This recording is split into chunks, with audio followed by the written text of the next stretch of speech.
SIT report లో తమకు clean chit ఇచ్చేశారని YCP నేతలు ప్రచారం చేస్తున్న వేళ అసలు ఆ రిపోర్ట్ లో ఏముందో జగన్ కు బాగా అర్థమయ్యే ఆయన భాషలోనే ఒక ఉదాహరణతో వివరంగా చెప్పుకుందాం.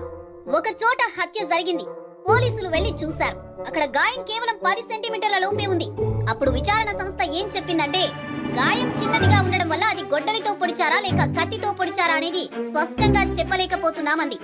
గాయం చిన్నది కాబట్టి హత్య ఆయుధం ఏదో తేలలేదు అని విచారణ సంస్థ చెబితే, చూసారా అసలు అక్కడ హత్యే జరగలేదు, నేను నిర్దోషిని అన్నట్టు జగన్ మాట్లాడుతున్నాడు. విచారణ సంస్థ చెప్పింది ఆయుధం గురించి, హత్య గురించి కాదు. లడ్డూ నెయ్యిలో కూడా సరిగ్గా ఇదే జరిగింది. జంతు కొవ్వు 10% కంటే తక్కువ ఉంటే మా దగ్గర ఉన్న టెస్టులు దానిని గుర్తించలేవు అని మాత్రమే సెట్ చెప్పింది. అంటే జంతు కొవ్వు లేదని కాదు, అది పట్టుబడనంత స్థాయిలో ఉందని అర్థం. కానీ జగన్ కో మాత్రం రిపోర్టులో జంతు కొవ్వు లేదంటూ ప్రచారం చేసుకుంటున్నారు.